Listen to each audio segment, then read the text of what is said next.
goes up to 39. There you go. It's time.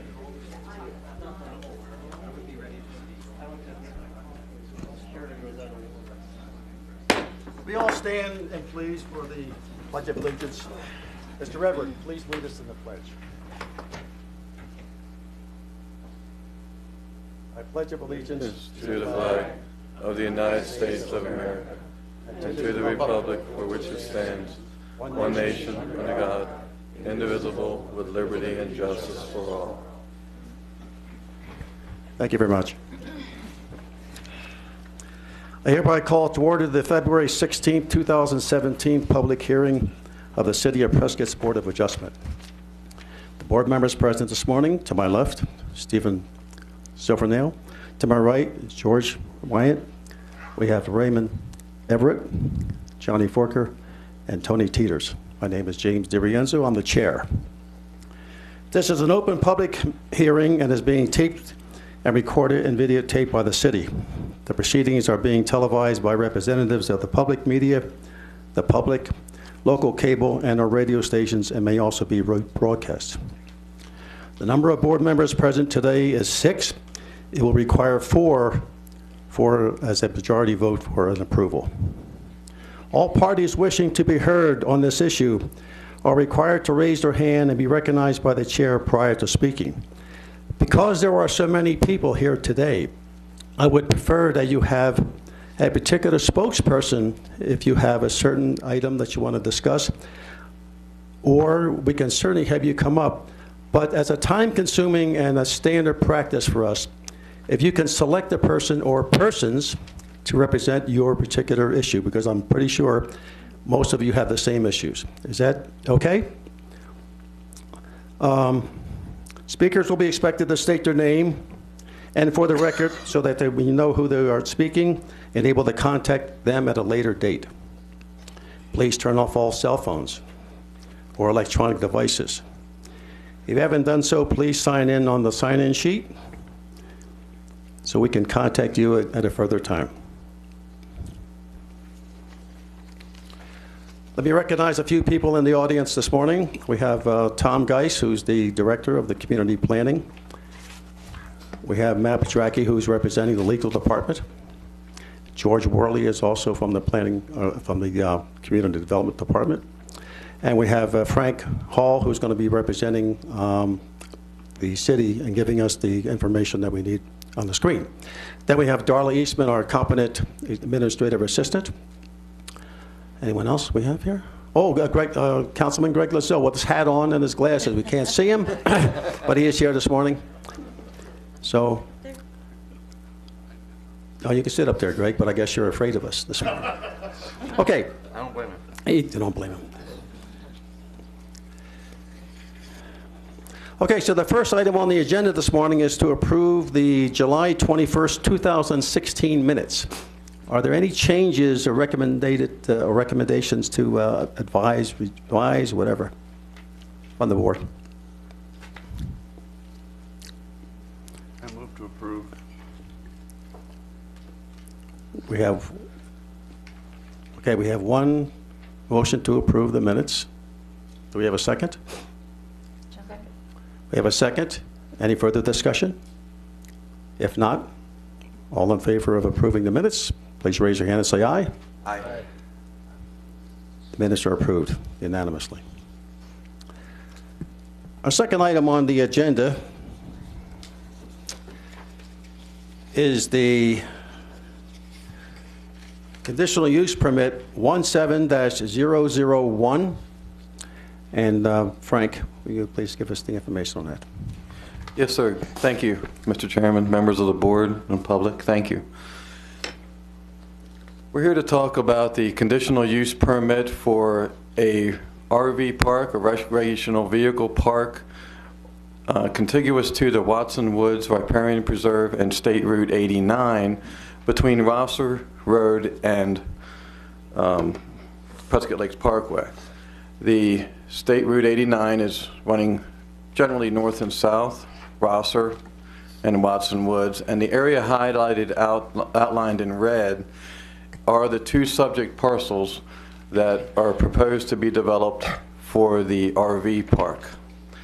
But before I go into any more detail right now, I would like to, based on the conversations I think I've had with just about everybody in the audience today, through either email or phone calls, just a point of clarification of exactly what a conditional use permit is. And I want to just recite something from the Land Development Code. And then also to say what this project is not.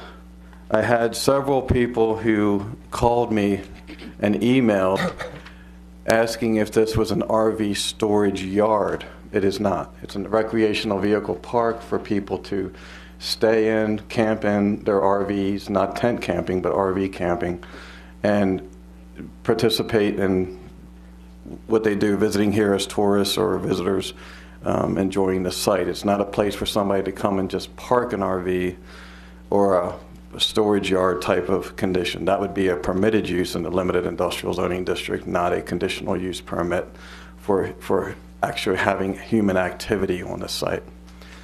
So a conditional use permit, as quoted from Article 9, Section 9.3, is a conditional uses are uses that are generally compatible or can be made compatible, and I think that line is very important to know. Generally compatible or can be made to be compatible with other uses in the underlying zoning district. And the made compatible part is where the word condition comes in, conditional use permit. It's not up on the...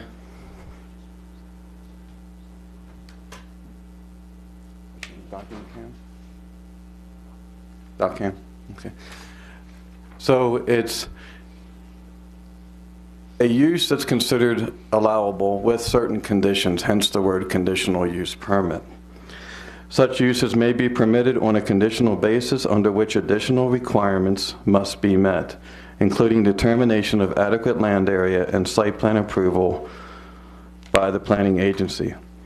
Because of their unusual characteristics or the special characteristics of the area in which they are to be located, conditional uses require special consideration so that they may be properly located with respect to the objectives of this code and their effect on the surrounding properties. So it's not that we're not changing. A lot of people called me and asked me, are we changing the zoning? No, the zoning's already in place. Otherwise, it wouldn't be allowed as a conditional use.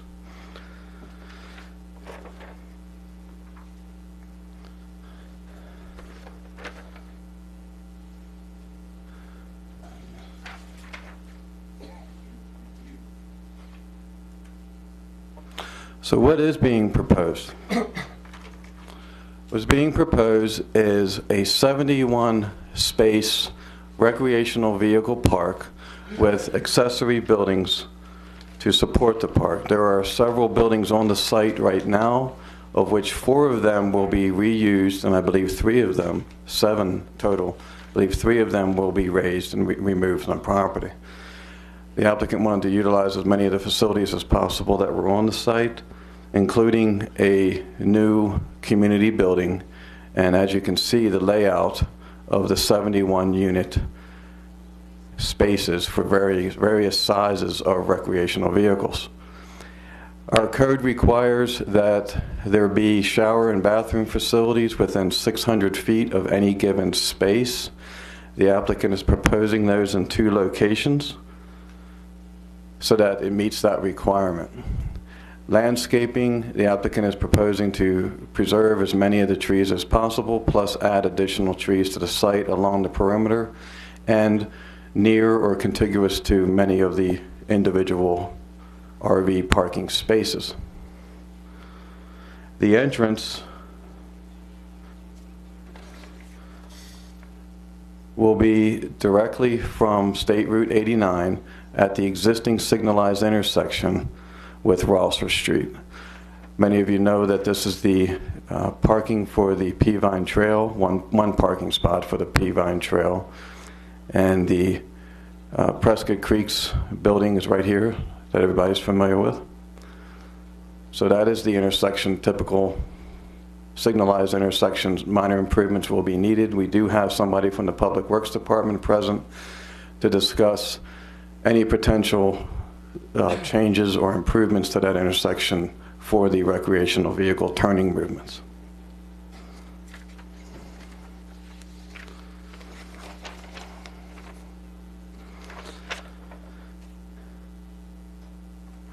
Many of the concerns from the public involved lighting, landscaping, noise, use of the accessory buildings, and the like. I will assure the public that Prescott already has in place for lighting a dark sky code, as it's referred to, which requires full shielding and certain levels of illumination and photometric plans to be compliant with our dark sky code. Additional conditions can be discussed later. I wanted to give the applicant an opportunity to present the project as they are the ones that are proposing it. One of the main features of the site is the entrance. Coming in off of State Route 89, there will be a entrance feature for the recreational vehicles to pull up under roof, under canopy, register, and then pull into their site. Another rendering proposed by the applicant or shown by the applicant is their intent, although we have to say that renderings seldom turn out to be like they really are, but I think this shows the intent that the applicant is serious about heavy landscaping, canopy trees, and here's the entrance feature that I just showed you a close-up of. So with that, if there's any questions from me, from staff, also the applicant is here, and the applicant's agent, the architect, is here to present the project to you, and I'm available throughout the meeting for questions from you or the public. Thank you. Are there any questions for staff from the board? George? Yes, sir. It's not a storage unit like the old Lamb Chevrolet on Gale Gardner. It's not a storage. No, sir. Is it primarily living in, or is it come and go overnight, so to speak? What is the emphasis? I would like to have the applicant answer that, but it's my belief that this is not to be something where you live here forever. This is pulling in, pulling out, coming for different periods of time, short or long term, to enjoy the community, come up for the rodeo, that type of thing. But the applicant's vision for the project, I would like to have him present that, if he could. Any other questions from the board? Sure. Could you go into what changes to the intersection would need to be made, who would cover the cost of those? Yes, I could have Ian Mattingly, I believe, is in the audience. Mr. Mattingly is the city's traffic engineer, and I'd like to have him address that. Thank you. Hi, Ian. Hey. Morning. Ian Mattingly, City of Prescott. Yeah, so we reviewed this site from a public works perspective, and specifically in relation to traffic and the, what's anticipated to be needed as far as improvements go. And specifically with these types of uses, campgrounds, RV campgrounds specifically, the Institute of Transportation Engineers has information regarding these types of sites and the type of numbers of vehicles that are generated in and out. And traditionally they're quite low, especially as we relate them to peak hour time periods. So, we have our morning 7 to 9 peak hour, and then our 4 to 6 p.m. peak hour. Well, that's typically not where we have a lot of trip generation from this type of site. And so when we look at the numbers, we really have a low impact. Traditionally, this is one of the lowest impacts you can have as far as traffic goes, because it just doesn't generate a lot of in and out. There's only 71 sites here. When we run the numbers, we actually only have the highest peak hour is a PM entry into the site, and that's 18 cars at the most during one peak hour. And so that we would split that 50% coming from the south, 50% coming from the north. Those are assumptions, but we would just say that half are going to come from the north and the south. And so we only have 9 entering vehicles over the highest peak hour of any day during a weekday coming into this site. Right now it's a signalized intersection. There's a southbound left turn pocket already in place. You know, we have a southbound left turn pocket that's already there to store any large vehicles that would come in.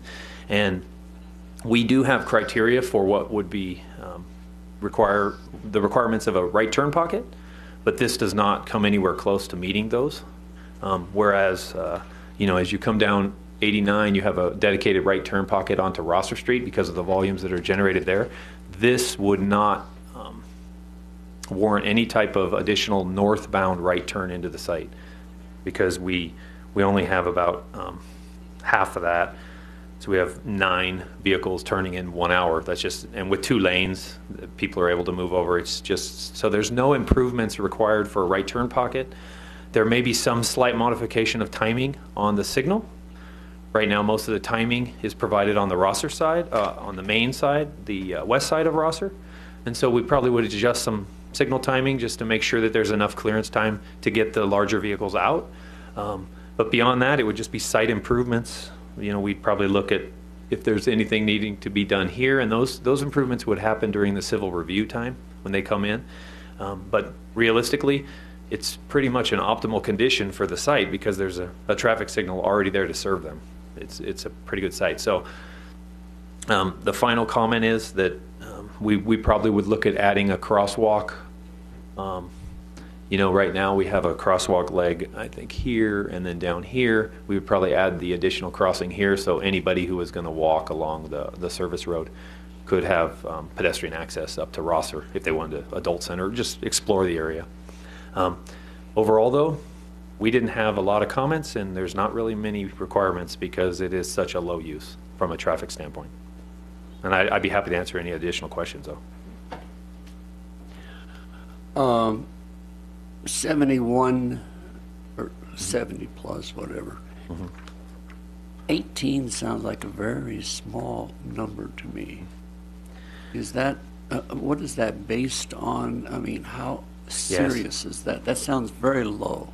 Yeah, so basically the Institute of Transportation Engineers has trip generation books that basically look at multiple inputs of studies from around, you know, the country. So they will take sites that are similar, and in this case, it's an RV and a camping site. So they've taken traffic studies at various sites around the country in varying sizes, and then they average those into the amount of traffic that's generated out of that. I mean, if you look at what happens in a campground, with 71 sites, they're not always fully occupied. A lot of people stay for multiple days. They don't generate, and they may be coming and leaving in times other than the peak hour. But still, even when you look at the overall traffic impact, the amount maybe per day, you're only looking at a few, like 150 trips additional per day. It's just a very low use. These numbers, they have these for, you know, retail uses and those things. So these numbers are pretty accurate. And then remember that that's the peak hour of the day. So that would be the highest period when we get the cars. And the highest number was 28 cars total in and out during the highest PM peak hour. It's not perfect, but they're pretty accurate. And then of those, only so many are coming or going. So of those 28, a certain percentage is leaving in the evening or coming in the evening, so that lowers the number. And then we split them, which way is the traffic coming from? I'm discounting the fact that anybody would be coming from Rosser, but that would lower the amount of turns off of the highway if we had any coming across Rosser. I'm not concerned about northbound traffic so much as I am southbound. That's a 2-lane freeway, so to speak. We're going to have a stacking of units that want to turn left into here. Is that a problem? Yeah, it shouldn't be. I don't have the exact scale here, but there's the opening of the turn pocket right about there where that yellow line is. So that this turn pocket is approximately 250 feet or so. And it's actually, it could be modified in the future if we had that, but with the length of the vehicles, even if we assumed a 40-foot unit or with a trailer 50-foot, you could still store 4 in one cycle length of a signal. And so given that we only have an anticipated, 9 in the entire hour, even if they all showed up in a very short period, like let's say 15 minutes, because sometimes we look at that, the queuing length is still well beyond any need that would be there. This highway is designed for this type of thing. And so luckily the state, when they built this, they have criteria that's much more stringent than ours. And so when the state built this, they probably didn't know the use. They just knew that it was zoned. And so they anticipated that and put in very long storage lengths. Thank you. Specifically, who bears the cost of changing anything that needs to be done at that intersection? If you turn to the east and go into this property, the elevation drops as you try to negotiate the turn by going to the north. Is it easily negotiated by a 50-foot unit? So the first question is, if we had to do any striping changes, the signal timing is just a maintenance issue. We just go out and modify some timing on a traffic signal. So if we had to do that, that would just be incidental to our operations. We wouldn't charge anything. But if there was any additional striping that we needed, any type of relocation of the geometry, which I don't anticipate, that would be discussed with the developer for them to bear those costs. If this was not signal controlled, then this would be a different story, because it would be difficult to pull out. Certainly lefts would be out of the question, but it would be very difficult to pull out right, because the traffic it's 50 miles an hour. They wouldn't have the ability to accelerate and move out into traffic. But because it's signal controlled, this is a large right of way. They can make the turning movements right. They can make the turning movements left. Everything into the site, as far as getting any kind of vehicle down here, is going to work. Whether or not there'll be any improvements here, it appears as if that will accommodate any type of vehicle they have. And so I don't really see any changes. You look at this radius, the volumes down here are just so low. It's just hardly used. I mean, again, it's pretty much ideal. It's an ideal site. It's an ideal use from a traffic standpoint. That's all I'm speaking on. Yeah. Yeah, any improvements, including striping, would be charged to the developer. We would ask for them to make those improvements, and we would require that during civil review. So we would put those comments on the plan, and they would make those improvements. The fact that this is significant lower than 89, come back to the lighting and so forth, that should not be a factor in your estimation? The additional lighting on site for the project, there was already existing lighting on the highway, and that's a signal that it's public right of way. But any new lighting or proposed lighting that would have to meet our dark sky code, which requires them to be fully shielded and directed, full cutoff fixtures, and we would require a photometric plan to make sure the lumen values on the site meet our Article 6, I think it's Section 6.11 code requirements. One of the benefits of being low is that because the fixtures are fully shielded, including on top, looking down on them versus looking up on them like this and seeing the bulb or the lens, since it's lower, the view from above is looking down on the shielding itself, not the bulb or the lens. And that was my point, is that we have a dark sky rule, but this being lower as it is even more in our favor. And there would be some ground glow, but not glare up or off site. Thank you. Any other comments from the board? I have one, Frank. I'm interested in the hazmat requirements on site. Right now they have a septic system, I believe, and they have a well. They're going to have a storage area, which means they're storing fuel, oils, cleaning and cleansing. I was going to ask the applicant, but let me just run it by you first. we are looking to mitigate any of that on the property because of the Watson Woods, are we not? That's correct. The civil plans will address the stormwater, retention, drainage. They will have to hook up to city public water and sewer services, which will actually eliminate a septic system that I believe has failed in the past, which would lead sewage directly into the creek or to the Watson Woods. So having a point source water and sewer connection would actually be environmentally beneficial for this site.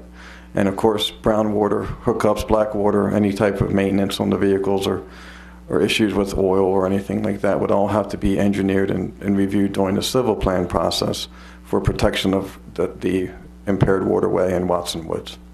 Thank you. Is the applicant here this morning and would like to address some of our issues? Where is he? That's you guys. That's your cue. Yeah, that'd be me. Yeah, thank you for entertaining this potential project and Your name, please. I'm sorry, Kent Bunger. And I just want to thank everyone for being here to show interest in the community is obviously important to all of us. And but I would like to address what we are attempting to do here is that the present zoning is light industrial, as has been noted, and there could be a number of other uses that could be more detrimental to the community and the surroundings than what I perceive the RV park to do. The RV park, as you can see on the drawing, we are anticipating leaving all of the existing trees that are indigenous to the area. In fact, they're wild walnuts, and all of the circles that you see on the drawing are existing trees that we're attempting to work around. The highway is a major eyesore, if you will, that I understand that the city is responsible for that rather than ADOT. I thought that it was ADOT, but it's our understanding that we would have to take care of all of the beautification along the highway, and as you can see, we've got a lot of trees intended for to obscure the RV park as much as possible from the surrounding neighbors as well as from the highway. And then you'll also notice on the east side of the property, down toward the creek, that we're working with we've been discussing with the riparian people that we would also put a number of trees, and I'm guesstimating, I haven't actually counted, but we would probably have well over 200 trees planted on the property that presently are, it's a rather vacant piece of property. So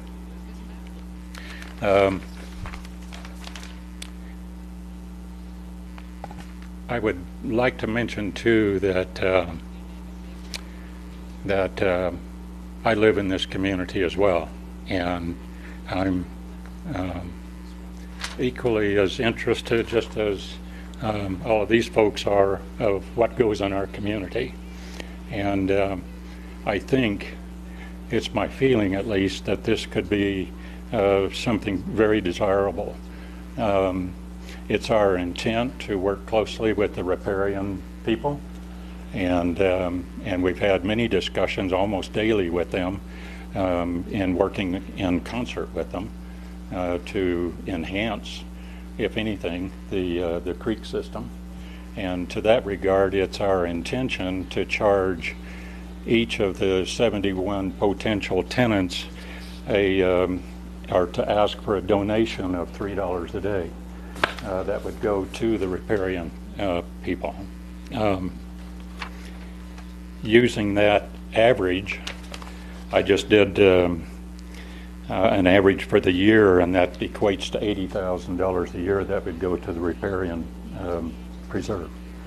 That, of course, would be a donation from the people that are renting spaces, so it's discretionary, but we're going to push hard for that. And lastly, I'd want to bring your attention to that it would be our intention to have transportation from this facility that would take people downtown. And if there were 100 people a day, which we would likely have more than that, but if there were 100 people a day go downtown, and if they only spent $300 a day, that equates to $9 million a year going to downtown merchants in our community. And I think that's a conservative number. I think it could be well more than $9 million a year going to the local merchants. And so our interest, of course, is not just selfishly as a businessman to make money off of this, but as I mentioned, we desire to work with the community, the downtown community, the riparian folks, and we're sensitive to our neighbors, and we desire to make this a real plus for the community that could be a potential, as it's presently zoned light industrial. It potentially could not be nearly as attractive as what we're proposing. So again, I live here. I drive by there all the time. And what we're going to see in the future, if we're in fact successful at accomplishing this, that we'll have, it'll be a beautiful site. Granted, new trees typically are not 40-foot tall like they're shown in the illustration here, but given a few years, it'll be almost difficult to see the RVs from the highway or from Cliff Rose area with as many trees as we're anticipating. So, and I further wanted to comment that what we're proposing here is not a trailer park. It's not. There's nothing like this in the Prescott area. It is, however you want to say it, it's going to either be a AAA resort, if you relate to that, or it'll be a 5-star resort. And I feel confident that the community will be pleased that we are doing what we're doing here. So I think that's it. Any questions from the board? George? Yes, This sir. is basically because of the signal light and where your road feeds on to 89. Yes, sir. It's almost like an extension of Rosser. Mm-hmm. Where does the city's responsibility for maintenance and snow removal and everything else stop? At 89?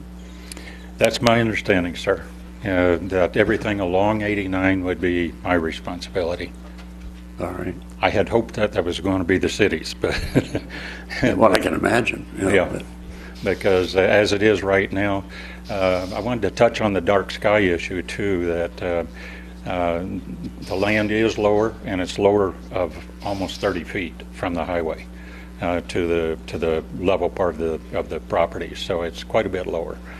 But the right-of-way along there it's steep and it's very unattractive, and it's filled with weeds and garbage and everything you can imagine. That we would certainly take care of that. So. Of course, to your advantage, if the city were to maintain, then you'd be building your road to a lot of different specifications than what you probably will. Could be.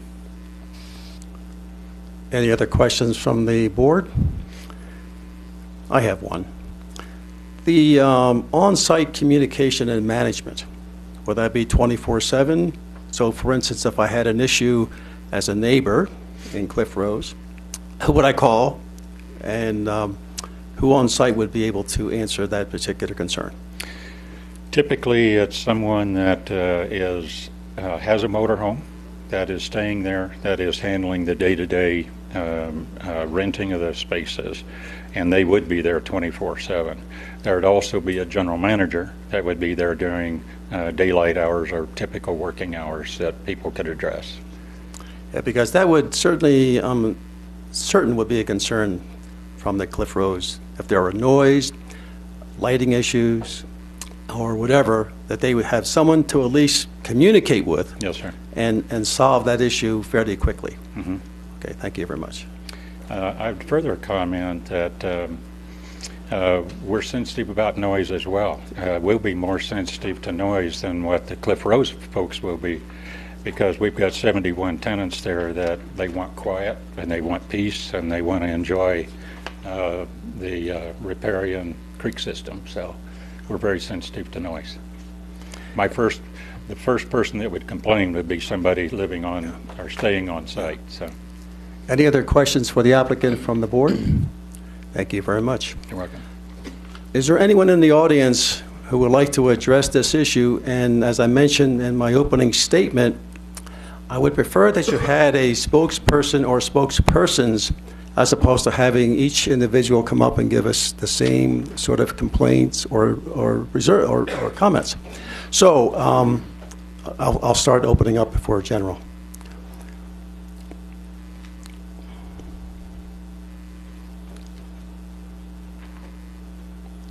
Good morning, everybody. My name is Robert Sledge, and I am the president of the Cliff Rose Homeowners Association. Can I have a show of hands for all the Cliff Rose people here?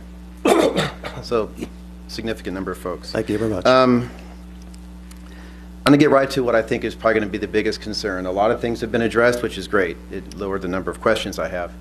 But I think the biggest concern that I'm getting from the people that I've been talking to about this is potential noise. You made a very good point about noise. I appreciate that. I think one of the biggest considerations is this clubhouse. If there were to be live music, a large party, or anything like that, that the noise would travel right up the canyon and affect probably 20 or 30 homes. There's quite a few homes that are in sight of the RV park. So I guess the question is, are you planning on using this clubhouse for like large events that would involve live music or anything like that? I suppose there could be. However, the principal use of it is going to be for our tenants that are staying there. But if someone wanted to have a birthday party or something like that, we would not object to that, certainly. Would there be like hours of operation so you can minimize the, later in the evening noise? I'm sure that typically some of those kind of events might go into the evening, but I'm certain that we have not set up rules and regulations and conditions and all those Right. sort of things until we get further along. But I would anticipate that at 10 o'clock everything goes, or 9:30 or something like that, that it would there would be no noise coming Okay, from. probably something more consistent with city quiet hours type of thing, I guess. And I'd further comment to you that the prevailing winds are out of the southwest, which are going to blow more toward where the treatment plant is. If the wind's blowing the other way and carrying the noise up the canyon, you're not only going to get noise, you're going to get some smells. So That is true. And are you going to allow campfires? there will not be any wood burning on the site. Our intention would be to have fire pits, but they'd be natural gas, and there would not be wood burning, though. Okay, thank you. Let me just interject one thing on this conditional use permit. There are conditions that are attached to this particular program, which may be perhaps a time limit on access to the clubhouse. Those are considerations, by the way, for noise, for bands, for anything that could be generated from that. So we place a lot of conditions on this conditional use. That's what we're talking about today. Thank you, sir. I have a few more questions. Let's see. Is there a rule or some kind of a statute within Arizona or within Prescott that allows the maximum amount of time that you can stay in what's considered a transient spot, like an RV park spot? In other words, can people move in and then that's the last time they ever move their RV, or are they limited to 6 months before they have to move on? From a personal point of view, I think it depends upon the contract that you sign as you come in that particular gate by saying, how long are you planning on staying? We have certain regulations that you can't stay over a certain period of time, that you must pay up front. I mean, it depends upon how the owner of that property sets the parameters in his particular rules for space usage. So it would be on the owner. I don't think there's any statutes at all that say that you are restricted to do that. Could be a condition. Well, the question comes from it. Let's say somebody comes to visit the park, but they like it so much that they basically never leave, and the next thing you know, you basically have a trailer park, if most people are doing Well, it. we'll come back to that same conditional use, which means we can place conditions which says you can no longer be a permanent resident, and perhaps we can also discuss with the owner if there's going to be a time limit. We can do that. Sure. But it's all, you have to understand, once again, conditional use means there's so many conditions that will be placed on this property. I can visualize that right now to address most of your concerns. Okay, thank you. I have just a few more. In order to make it like a higher quality type RV park, you would need things like a dump station, showers, bathroom, with showers, laundry facilities. No dump station. Okay. Now, that means all the sites will have full hookups, which is electric, dump, and water. Okay, that should probably take care of it. Dump stations typically as a convenience for people who are leaving and kind of forgot to take care of it there at their spot or whatever like that.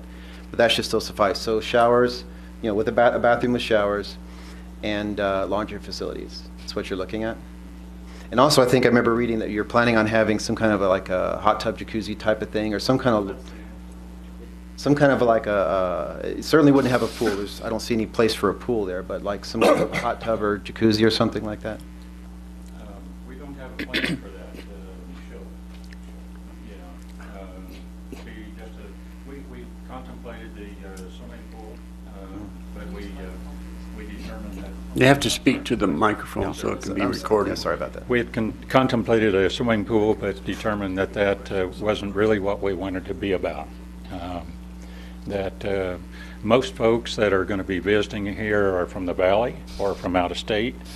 The Valley has lots of swimming pools. They're coming up here for the creek system, for the Watson Lake, for the community.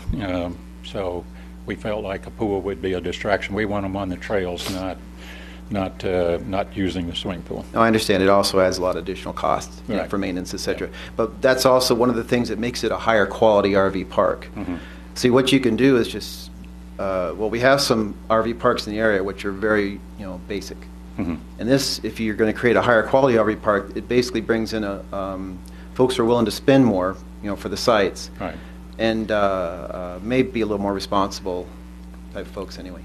To your point about how long people stay, typically, and I've done motorhoming myself for a lot of years, typically it's a week stay at the most. And even if they stayed as much as 30 days, which would be extremely rare, that's $1,500 a month. They're not likely to do that. Okay, so you don't offer like monthly rates or, semi-annual rates or anything like that? Right. Okay. We have a comment from the board. Mr. Plumber, Yeah. what's your price point? How much we will be renting the spaces for? Probably the smaller spaces for $35 to $40 a night, and the larger spaces nearer to the creek are much larger, and those would probably be in the neighborhood of $45 to $50 a night. Okay, I understand that a few of my questions will be addressed directly by this gentleman here, so I'm going to step Okay, aside. that's great. Two of the questions I can add from a city perspective. One is the swimming pool water features. We requested early on as a staff review. As you know, all projects that come into the city go through a period of staff review before they go to the public hearings.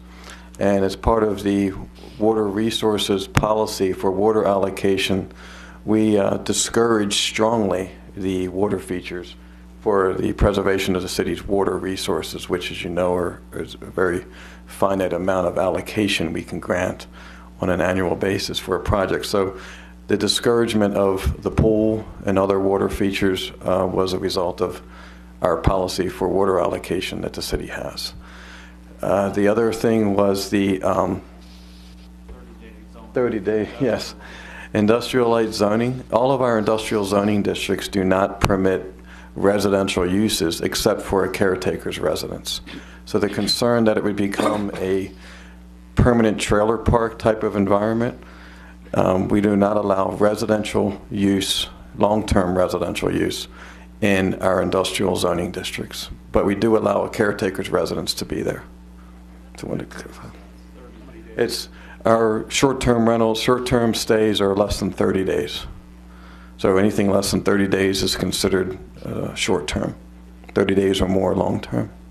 I think one of our factors that we all have to live with, before Rosser was put all the way through to 89, Cliff Rose was kind of a really delightful little community, if you will. Pushing Rosser through to 89 and the traffic that is involved has changed the attractiveness, everything else of Rosser, of Cliff Rose. Unfortunately, I think it's probably demoralized it in value. But Cliff Rose is not what it was 10, 15 years ago because of the extension. Well, I'm a relative newcomer to Cliff Rose, but yeah, I understand exactly what you're saying, sir. And yeah, the traffic on Rosser is significant. I have asked all of my questions. I have a few other people, I think maybe just 2 other people that would like to come and ask questions themselves. Is that okay? That's okay. Yeah. Okay, I'm done. Yes, ma'am? Please come up and state your name and address for us. My name is Linda Zombeck. I live at 1929 Boardwalk.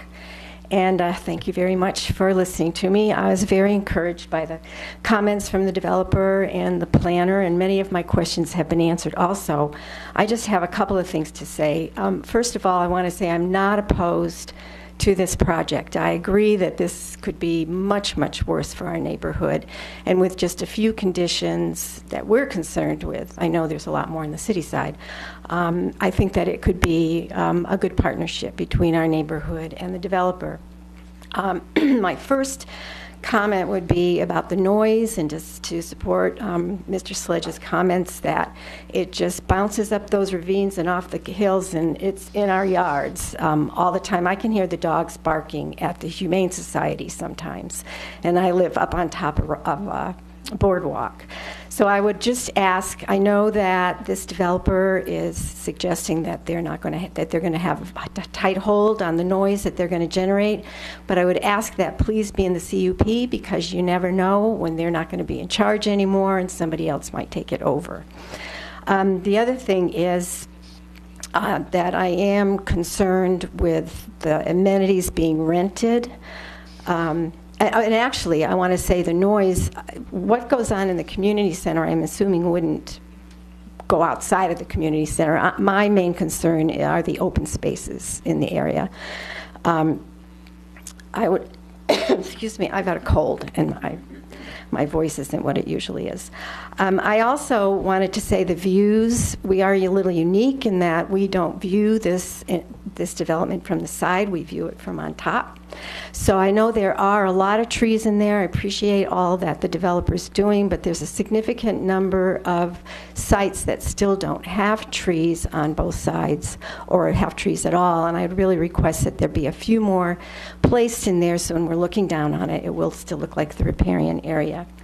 I really think that's about all I have, and I guess I should say that you have I guess you could call it a petition in your packet where I'm kind of representing informally many of the people who are here. So if you have any other questions, I'd be happy to answer them. Otherwise, thank you very much. Are there any other questions for the I'd like to make. Are you the chairman? No, but I saw. Okay, well, I'd like to make a comment. I understand your issue with noise, especially dogs barking. I have the same thing in my neighborhood. It happens to be my niece's dog who lives right next door. Actually, we don't have a lot of Nothing I problem can with do about neighbors' that. noises, neighbors' dogs.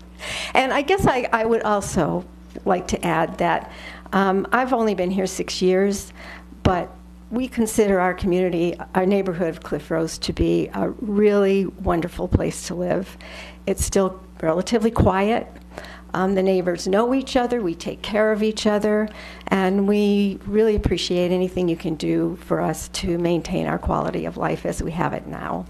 Mr. Everett. Ms. Zombeck, you did a really good job of composing a letter to the board. Do I understand now that in your recommendation to us, you have now changed that? You No. recommend that we not approve? I never said in my letter that I asked to not approve the project, and I am not saying that now. I'm not sure in my letter if I said I am not opposed, but I never asked you deny this project.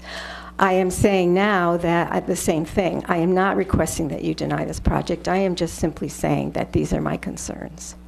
Well, in your statement near the end on your recommendations, you say you hope that this project would be prohibited. Did I say that? On my statement in my letter? Well, at any rate, you're not proposing that now. No, and I don't believe I said that in my letter. I'd have to. I could read it to you.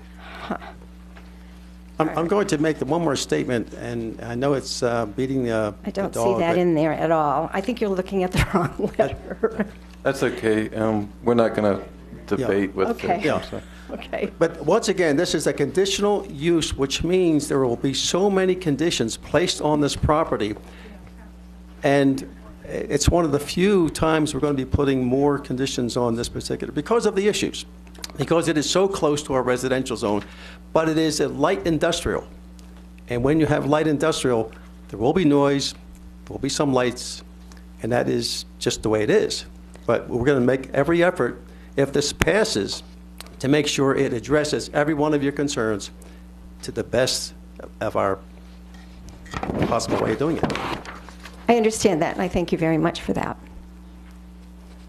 Is that it? Okay. Gentlemen in the back? Yes, sure.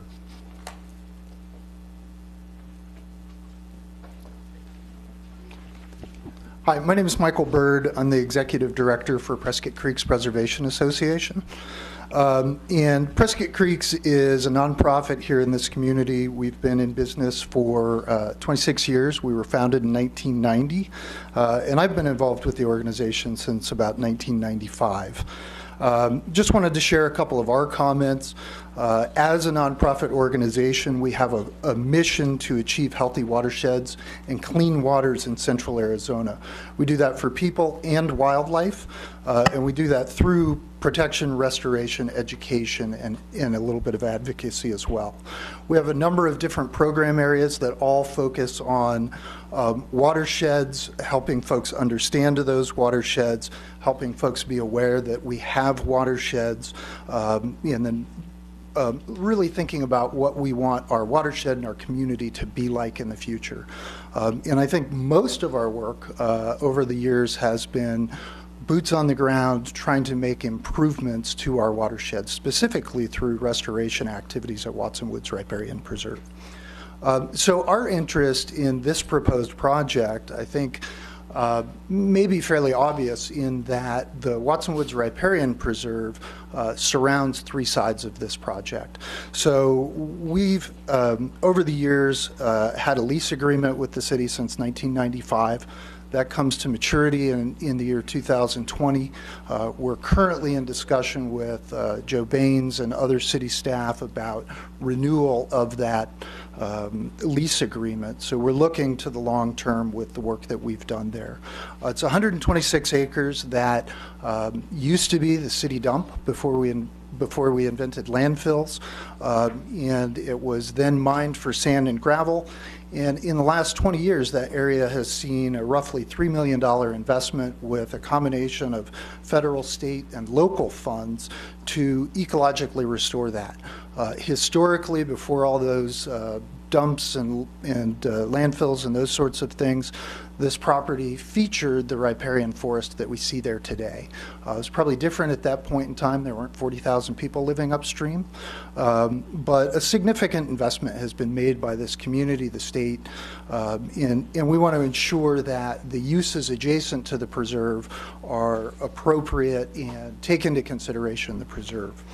And so I think those are some of the things that are key to protection of that investment and really looking at the long-term viability of ecological restoration and some of the natural open space amenities that this community has. We really think of those as assets.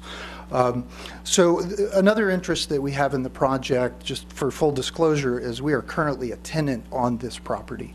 And I think that as we think about specific issues that come about with a change in the use to this property, those have to do with ingress and egress, not so much from the highway to the property, but from property users into Watson Woods Riparian Preserve, into ultimately the Peavine Trail and Watson Lake and adjacent amenities.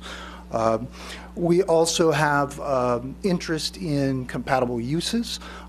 Currently, all the trails within Watson Woods are non-motorized. We would like to see that not change because we're managing for wildlife and habitat protection, those sorts of things. And then a third area would be how stormwater leaves the site and the water quality associated with that stormwater and any other water coming off the site. What I can say is, being a tenant on that property, we've had the opportunity to have a tremendous amount of dialogue with Kent, and as he said, almost daily, and that's not an exaggeration at all. We feel like that dialogue has been very productive. All of the challenges or concerns that we've expressed, we've had a lot of great brainstorming sessions about how those issues can be managed and mitigated.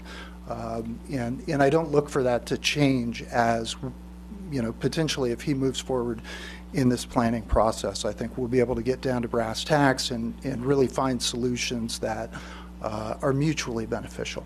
So we don't either support or not support the project. I think from our mission standpoint, we just want to make sure that we can protect the investments that have been made within the preserve.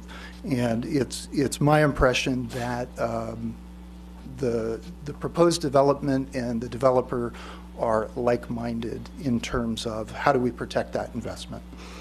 So I'm happy to answer any questions if there are regarding Prescott Creeks and our interests. Stephen? How is stormwater being handled now? There is, as you can see in the drawing that's in front of us on the screen, there is one channel that I believe there's a scupper that drains water off the highway. With the current undeveloped nature of the property, that water basically just comes down the steep slope adjacent to the highway, and then it hits the flat area and it really spreads out. So it's my impression that the bulk of that stormwater is able to just soak in and then makes its way to the creek subsurface. With this type of development, I think that there's the potential for that to change where more water makes its way across the surface. But as I look at this drawing and with the conversations that we have, there is a defined channel structure. It looks like there are some pooling areas.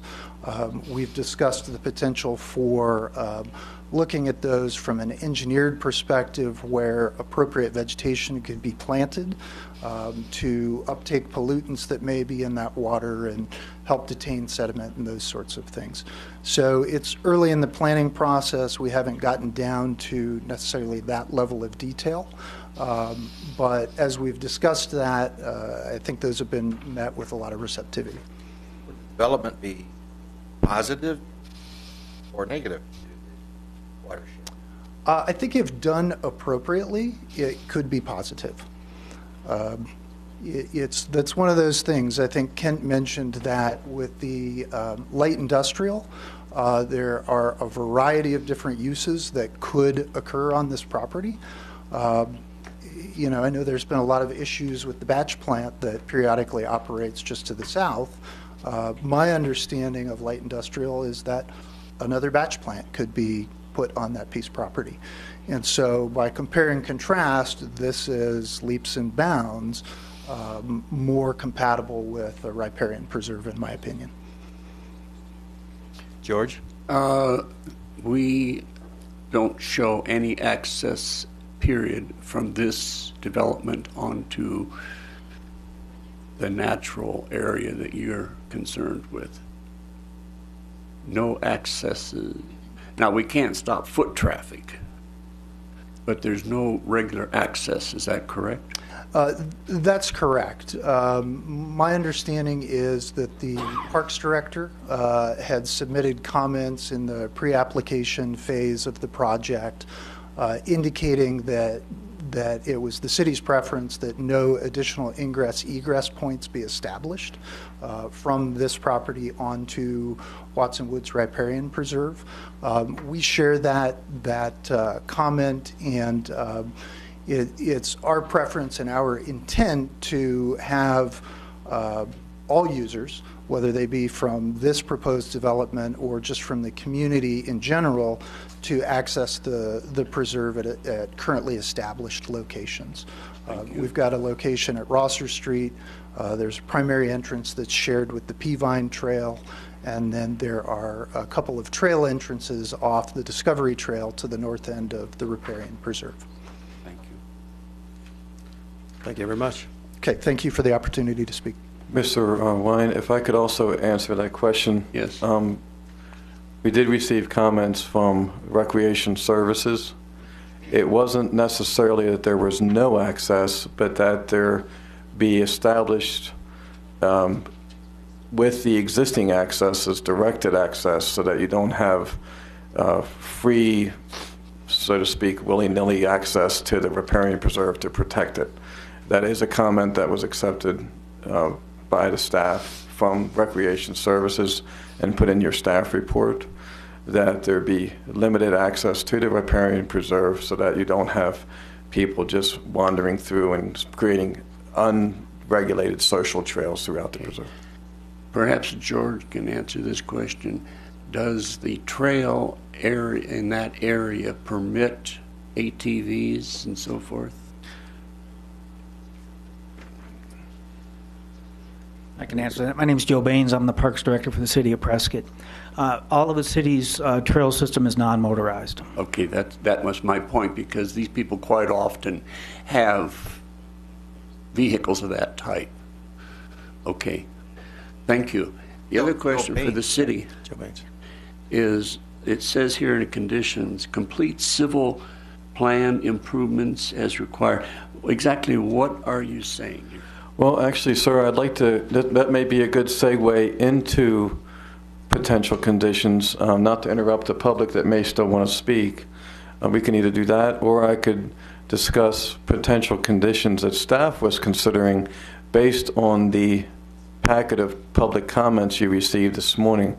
I do want to thank the public. I received 29 emails, letters, combination, and as of this morning, and even at 8:30 this morning, and even those were added to the agenda packets for the Yeah, Frank, I think it's a good idea for you to go over those, because maybe there are still some pending questions in the audience, and your particular overview of the conditions that may be applied would answer some of those questions. Thank you, sir.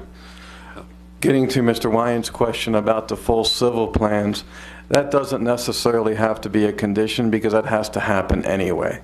So in the list of conditions that I gave you to consider based on the public's comments, there are several that are going to happen regardless of your vote today. One would be the joining of the two properties. The other would be full civil plans. That has to happen. And the third would be compliance with the city's dark sky code.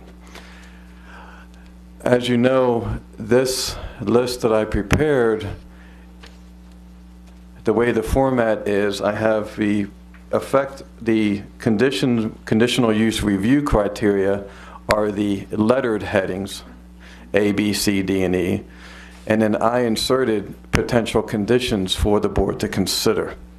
The ones that have stars next to them are the ones that, after hearing comments today, that staff believes may be appropriate for you to consider in your motion.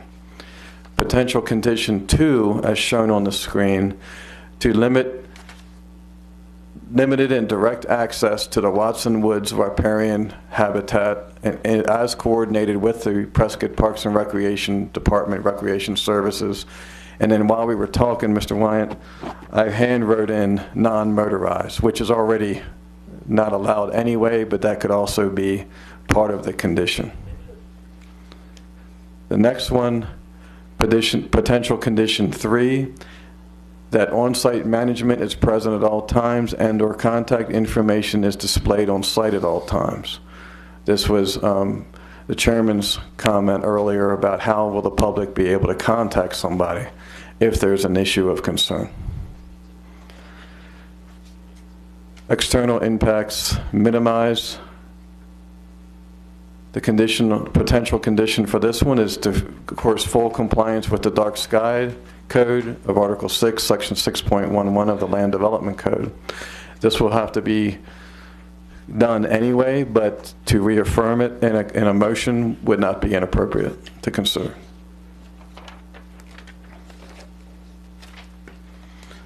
Comment about noise. Several of the letters you received, emails you received, commented about noise, and certainly Ms. Linda's comments. Events are for the RV resort users only, and no outdoor events that generate noise that could negatively impact nearby communities. They basically contain them in the community center, and it's not have a rock concert outside on site. And then potential condition 7 would be, I left it blank initially, but since the discussion came up about our code requirements for long-term, short-term stay, residential use in the industrial light zoning district is prohibited anyway except for a caretaker's residence, that the conditional use permit is limited to an RV park for short-term stays, 30 days or less than 30 days. So I handwrote that in there.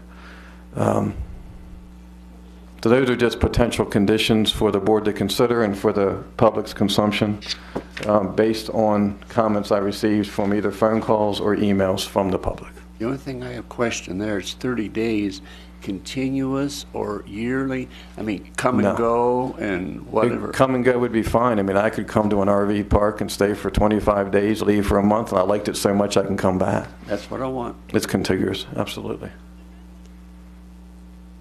Are there any of the members of the audience? Yes, please, come on up.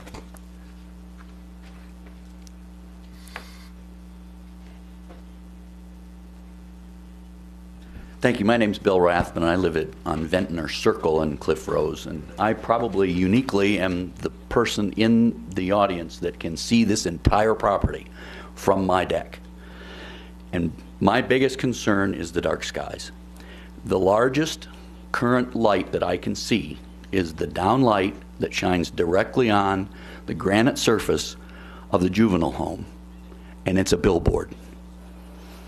Meets all of the dark sky requirements, and it is the brightest light that there is that I can see because of the reflection of the downlight off of that billboard. So I'd like you all to be sure that you drive by there. And basically when you get up on the top of Prescott Lakes Road and look down into that area to view that. That's my biggest concern. Love the downlights, but they're going to downlight on top of metal roofs of RVs. What's the reflective light? That's honestly my biggest concern. All of the other lights are phenomenal. I love living where I live because I see the lights. I love the lights from the resort. I love all of the lights that I see because it just means I'm in humanity. My concern is all of the reflective light and what that does to the view that I do have into the dark skies. So I want you to be sure that you really consider how that works from a downlight perspective because this is below grade.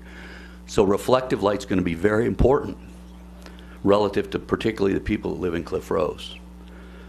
And just encourage you to look at the juvenile center and what happens with that light when you downlight it onto something bright. I have Frank, can this particular individual take a look at if this was approved and the lighting program is starting to be developed, could this individual take a look at what type of lighting structures we're going to have on site? Can he come in and look at that? Absolutely. Once any application gets in my hands or any member of the staff, it's all public record. And as everybody knows, I'm very accessible by phone and email. And come on in. sit down in the conference room and let you take a look. So would that be something that you would? Absolutely. I want the council and everybody I originally was pretty opposed to this project because I can see the entire project. So selfishly, I don't really want to see it. But I also don't want to see another precast concrete plant. I already have one of those. No, but you can now see the physical type of structures they're going to be putting up as far as lighting. I appreciate that. My biggest concern, and I appreciate the developer. I think he's got a great idea. I lived close to Happy Valley, or to Happy Trails Resort in Sun City Grand in Surprise, which is a permanent resort with structures built on it. It's a phenomenal place. But if that was what he was building, I'd have no objection, because it's people that RV their lives away and they come and stay for 3 months. And then they leave and there's nobody there for the summer, because nobody wants to be in Phoenix in the summer. If he was building that, that'd be fine too. Yeah, and that offer, by the way, is for any particular resident who wants to take a look at what type of lighting structures. You can come in and talk to Frank, and he will show you the lumens that come out of those, and we try to do the dark skies here. And I'm not concerned about the lumens. What I'm concerned about is reflective light. Yeah. That's hard to see until something's done. Yeah. So I just encourage you to look at that. Just look at the fascia of that juvenile home and all of the lights that are approved by the city, and look at what reflective light does. Because seriously, from my house, it's half a mile away. It's twice as far as his development's going to be. It looks like a neon billboard. Yeah. Right. So it's just my concern, the concern for all of the neighbors and for the dark skies. So just more than happy to take advantage of that. Thank you. Thank you very much. Are you talking about the juvenile detention facility? Mm-hmm. And you can see that from your property? Oh, yeah. Sure I can. Yeah. I'm unique. I'm kind of the highest house in Cliff Rose looking that way. And I see, in fact, I have a picture where in my phone, I don't know if you guys can see it. I don't know if this will show. See if that'll show. No, probably not. No.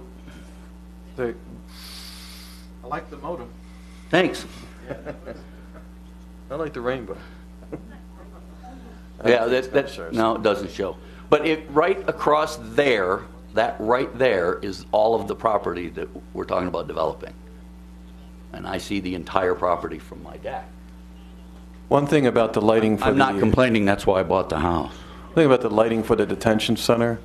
If that was a commercial business, we certainly would have reviewed the reflectivity. Yep. It's a governmental, institutional business, and we didn't have any authority on that. So. And I appreciate that. I kind of figured that was the answer, but I just wanted to express it. Thanks for your time. Thank you very much. Are you happy with what the developer has said as far as? Yeah, I'm totally happy. You guys all have an email from me about 3 concerns. I'm happy with what they're doing. I'm happy with all of that. I worry a little bit about them being below grade, that close to as I indicated to you, I have a background in quality assurance. I have a little concern about them being that close and that far below grade from the water treatment plant, because they have chlorine there. And if you have a chlorine leak, the chlorine goes downhill. Don't worry about it where I am, because it won't come up to me. But if that water treatment facility ever had a chlorine leak or an anhydrous leak, it would flow right straight down to that riparian, seeking water. Yeah, I think that the audience should understand that the city staff are proponents of keeping the environmental areas pristine as much as they can. We just don't automatically put something up that's going to affect these environmentally sensitive areas, especially Watson Woods. Yeah, no, And I totally get it. That was my biggest concern is reflective light, right, relative to dark skies. Thanks. I think we had some other gentleman in the back. Thank you, sir. Yeah, excuse me. My name is Chuck Buttinger. I live at 1802 Shortline Lane, and I also look over the site. I have a lot of trees, though, and I like seeing the light from Venus and Cassiopeia as well as other lights. But I was coming here to oppose this project, and I want to say I really like it. I would also like to ask the city if they could include the Cliff Rose Homeowners Association in the civil design and working with Prescott Creeks on the vegetation, ecological impacts, and stormwater impacts. Frank, is that something that we could have them at least sit down as a We would certainly make it available for Cliff Rose Association or community to review the civil plans. Great. They will be reviewed on best engineering practices, but you're certainly welcome to come and review and discuss.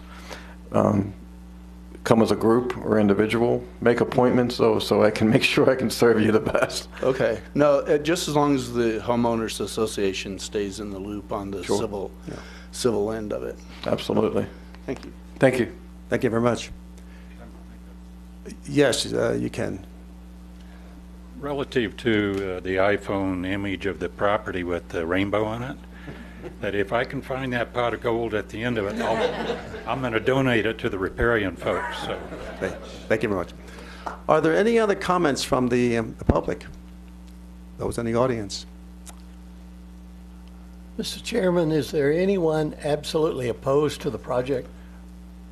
I don't think we can put their feet to the fire, Ray. I don't think that's a good idea. But if your concerns were met, if your concerns were at least addressed, we had some pretty good answers for your concerns. And if the city were doing the right plan on doing all the conditions on this piece of property, which would be like a Roman scroll, by the way, I think that most of your concerns are answered. Yes. This will be a very good project based upon what has happened here today. One more comment, madam? My name is Charlotte. Just come to the podium, please. Thank you very much.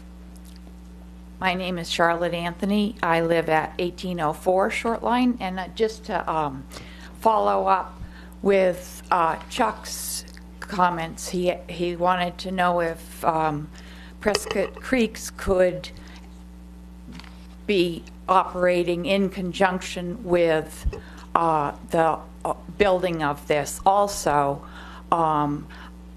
and could that be a condition of this going through? Is that because Prescott Creeks has done such a good job at getting that greener and getting that a better riparian area, I would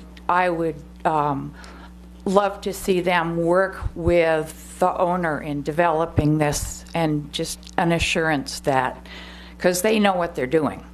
I don't think we can put that as a condition. However, if it's part of the minutes that we are asking Frank to at least make it available to where the groups can come in and take a look at the design. Is that not right, Frank? That's correct, sir. It wouldn't be appropriate as in a condition. Right. But certainly Prescott Creeks would be involved.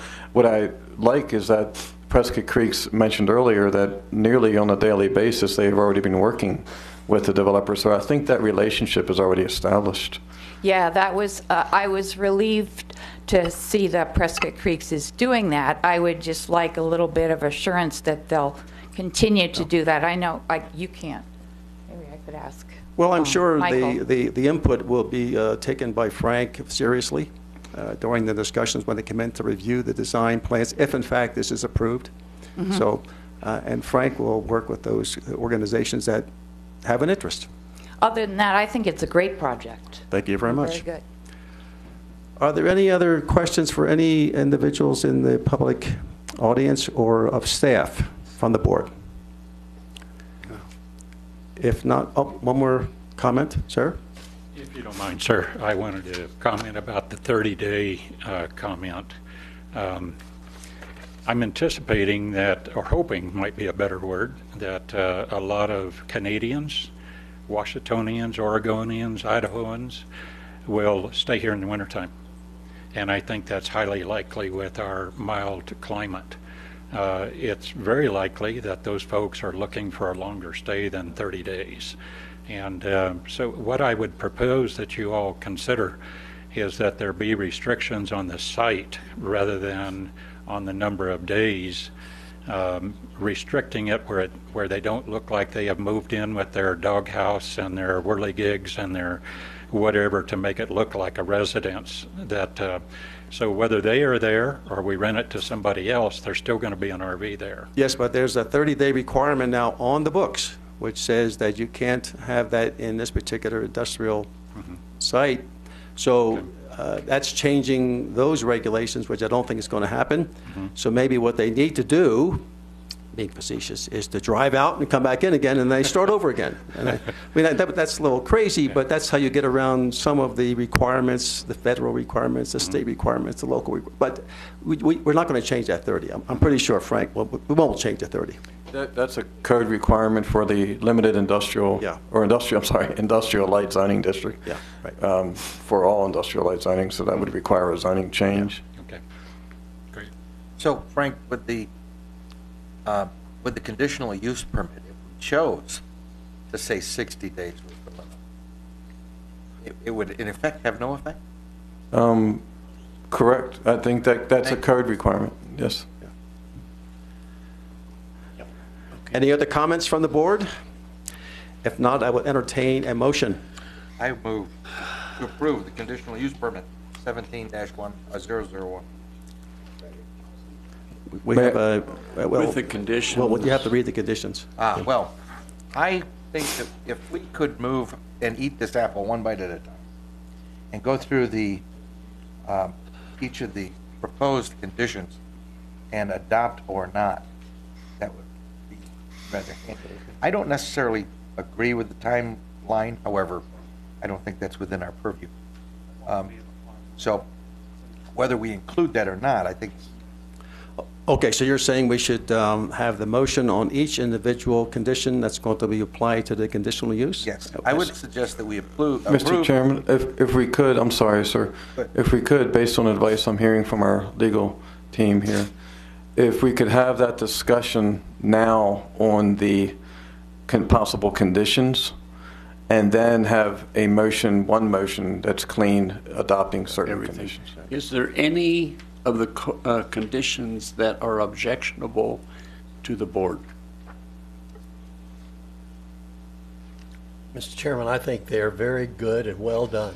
Thank you, Ray. So there is no objection So to reading. other than, I think, Stephen's concern on the 30 days, we have no objections to your proposed conditions to be applied to this particular. So let me do it this way. Let me have a vote from the board on the 30-day requirement. So only, on the 30-day requirement only, because we have one particular board member who's concerned about that. So I would like to have a vote on that from the boards, whether we're going to include it or are we going to not include it. You want a motion? Or you just... Matt, it's a show of hands? Okay. Yeah. We're talking about potential conditions. Maybe nip it in the bud where you may have one person who wants to get rid of it and everyone else is okay with it. Yeah, I just so want to why don't you just ask everyone if you want to keep it in, and then Mr. Silverman will have an idea where his potential motions go. So let me make the question. For those who want to keep in the 30-day restriction, please raise your hand and say aye. Aye. Those opposed? 1. Carries 5-1. Okay, now we can move on to the motion. So we have a motion on the floor and we have a second. So the motion, then, let me amend the motion, is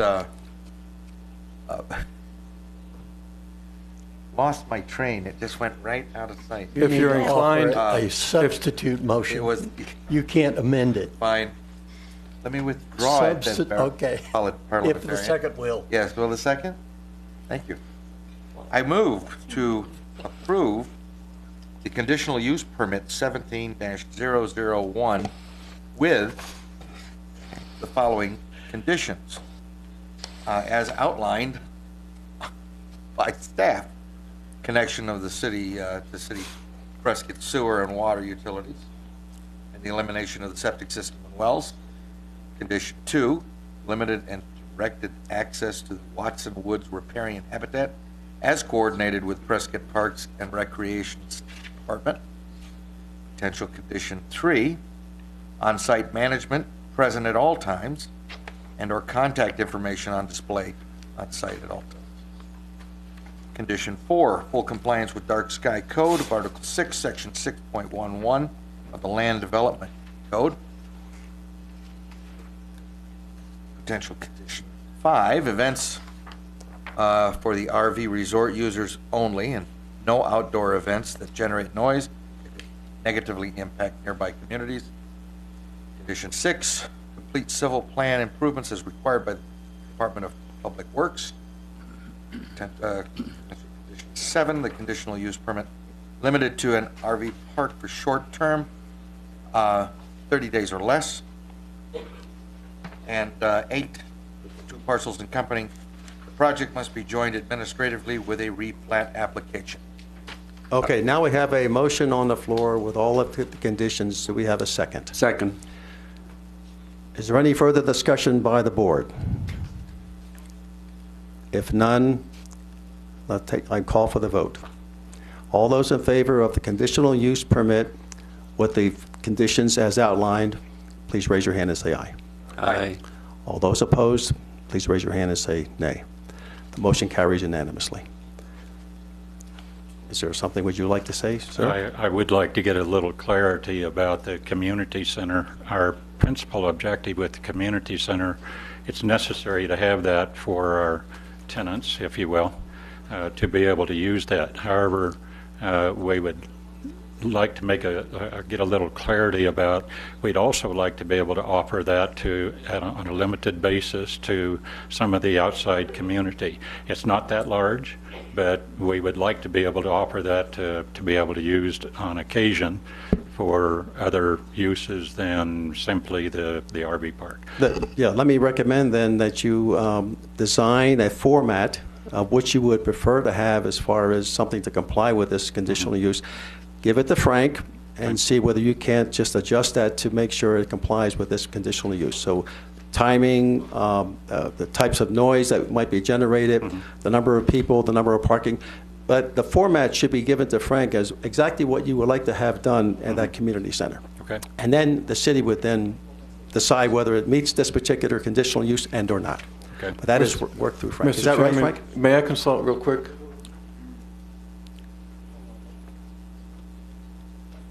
That's the easiest way to do it. I'd like to take this opportunity to thank you folks for hearing our request here, and especially the community to come out and show their concern. I welcome you all to call anytime or connect with us. We're happy to take your questions. Mr. Chairman, based on the applicant's discussion just now, the condition that was read is clearly just for RV users. If that is a consideration, I think that part of the motion may need to be amended. Because now it's in the record as saying for the RV users only.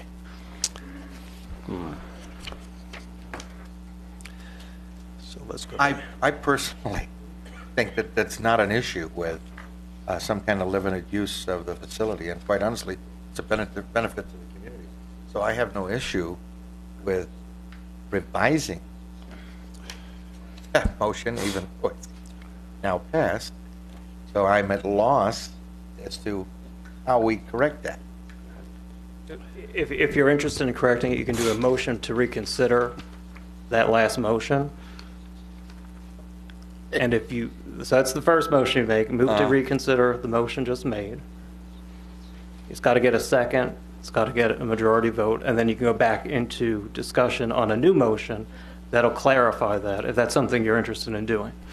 Well, can I ask a question? Let's say, for instance, we decide to revisit this particular motion, but we don't have the specifics on what the owner plans to do with this particular community center other than have it for the RV tenants and perhaps some outside organizations. So for us to try to make a decision on that, not knowing exactly what he's planning on doing, doesn't appear to be the right thing. I mean, we can avoid that conditional use and revisit it again. I mean, I'm not too sure how we do that, Matt. He can apply for an amended conditional use permit. Oh, he can? Yep. At some point. The standard it the is right applicant. now. Or you can reconsider it now. No. Can we open up this? We have a comment. And the third possible option is you do a reconsideration at a future date. we advertise it and invite the public back to hear it. That's the way to go. You got the public now. Leave it as it is. That's All right. probably your cleanest option Yeah, well, from a legal perspective. Yeah, so the cleanest option is to leave it now and then revisit it as a motion to reconsider. This as a way he motion d- to reconsider. He doesn't have to. Yeah. When he conditional use provides permit us speak with again. some more details on exactly what his plans are for this particular building. I would like to know that, because here it is, it's ambiguous. You can have anything going there, cattle feed. So anyway, I would like to have some more information on exactly what this building is going to be used for. I think we have an individual in the back who would like to make a comment. Sure. I'd like to open up once again to the public comments. Only one, please. Thank you very much. Hi, my name is Ron Downey. My wife and I live at 1304 East Rosser. We're about 100 yards down towards 89 from the Adult Center. The Adult Center is a multi-use community center, and perhaps some of the events that the developer is talking about opening his center for could be accommodated at the Adult Center, the community center.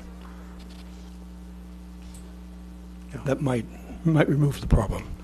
Mr. Chairman. Because the noise, until that issue was brought up, I was 100% on board with this, but that makes me a bit nervous, because depending on where the wind's coming from, you can get noise from, the Prescott Resort. You can get it from down off Rosser. You can get it in almost any direction. So, and the prevailing winds don't always come from the southwest. Mr. Well, we have made a motion and has it approved for 30. It is up to the developer at a future date if he wishes to reapply to the board for when he has his thinking more crystallized. Well, the only concern, again, to come back to the noise issue, I think that's the primary concern of most of us from Cliff Rose, the noise and perhaps the light. Most of that issue has been satisfactorily resolved. But if you open up the activities, including the possibility of having a liquor license, having entertainment, that's a real issue. Yeah, that is, right now, though, that all of your issues have been addressed on this approved conditional use. When the applicant comes back and decides to make some suggestions on changes, that's an up and down vote again. We discuss that. We have an open public on that. And so we start the process again only for the one item. That is the one item that would probably be the most egregious, is the noise generated from a particular building that might be open to other people other than the RV residents. Exactly. Okay, so that's, get Frank, I'm sorry. It's okay. Mr. Chairman, I would like to also request, one of the things that staff does is review a project based on the application. My review of the site plan, the parking requirements, the ingress, egress requirements, and the like, the fire department review, was all based on the facility being used by the RV users. Mr. Mattingly, Ian Mattingly, that spoke earlier, traffic engineering, based his trip generation counts based on the RV park. Having an event facility on it will amend the vehicular trips that he was talking about. So I think that needs to be re-reviewed by a technical review staff for expanded use of the property. Yeah, thanks, Frank. And I think the audience should understand that when the applicant comes back, it's not a rubber stamp.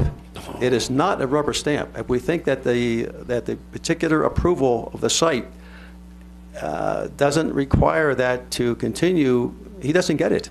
Sure. But that's another issue. Right now we have something that's been approved that appears to be in agreement with everyone in the audience, and so that's the way it is. Okay, my only point here was to make another option available. Yes, thanks, Ron. Thank you. Any other comments from the board? Yes. Okay, one more comment from Steve. Ken, I think you did a wonderful job of putting forth this project. I think it'll be a huge benefit to the community and to our economy. And I think. Okay, so any other issues about recent events that should be brought in front of the board or in the general public? No, sir. No, Frank? sir. No, we're good. None? The meeting is adjourned. Thank you.